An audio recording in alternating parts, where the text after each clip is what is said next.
Doctor Yunus সাহেব, আপনি একজন সম্মানিত ব্যক্তি, সারা পৃথিবীতে আপনাকে সম্মান করে, বিএনপির প্রত্যেকটি নেতা কর্মী আপনাকে সম্মান করে। যখন আপনার মুখ থেকে বেড়ে আসে ছাত্ররা একটি রাজনৈতিক দল করতে চায়, তখন আমার কাছে এটা অস্বস্তি লেগেছে। সারা দেশের 18 কোটি মানুষের এই কথা আপনার মুখ থেকে আসতে পারে না। আপনি ন্যূনতম আমাদের প্রিয় নেতা তারেক রহমান 2 বছর আগে 31 দফা দিয়েছেন। এই 31 দফার বাইরে বাংলাদেশের এমন কোনো দফা নেই যে রাষ্ট্র সংস্কার, রাষ্ট্র মেরামতের জন্য অন্য কোনো দফা কেউ সংযোজন করতে পারেন।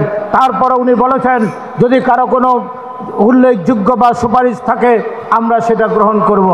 তাই আমরা বলতে চাই, উনি বলেছেন ন্যূনতম সংস্কার করে অতি শীঘ্রই নির্বাচনের রোডম্যাপ করে দেন, না হলে বাংলাদেশের মানুষ আপনাদের বিরুদ্ধে রুখে দাঁড়াবে। কারণ মানুষ নির্বাচন চায়। 17 বছর আমরা আন্দোলন সংগ্রাম করেছি। আমরা আমাদের মায়ের জানাজা পড়তে পারি নাই, আমরা আমাদের বাবার জানাজা পড়তে পারি নাই, আমরা আমাদের বাড়িতে 17 বছর থাকতে পারি নাই। আমরা ঢাকা শহরে কেউ ফেরিওয়ালা হয়েছেন, কেউ বিভিন্ন বাড়িতে কেয়ারটেকার হয়েছেন। আজকে তাই আমরা বলতে চাই, এই রাস্তা আমরা তৈরি করেছি 17 বছর আমাদের শ্রম ঘামের উপর দিয়ে আজকের এই 5ই আগস্টের আন্দোলন। আমাদের প্রিয় নেতা তারেক রহমান লন্ডন থেকে বসে নেতৃত্ব দিয়ে এই আন্দোলন সফল কাম করেছেন।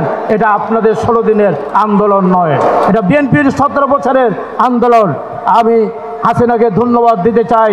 15 বছর যে বিএনপির উপর অত্যাচার জুলুম করেছেন, বিএনপি একটি প্ল্যাটফর্ম ছিল, সত্যিকার অর্থে একটি রাজনৈতিক দল ছিল না।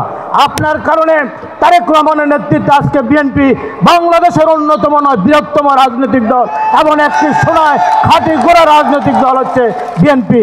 তাই আমরা 17 বছর পরিশ্রম করেছি, বাবা মার সম্পদ বিক্রি করেছি, মায়ের গয়না বিক্রি করেছি, বইয়ের গয়না বিক্রি করেছি, সমস্ত সম্পদ আমরা বিক্রি করে দিয়ে জেল খেটেছি, মামলার হামলা আমরা মোকাবেলা করেছি।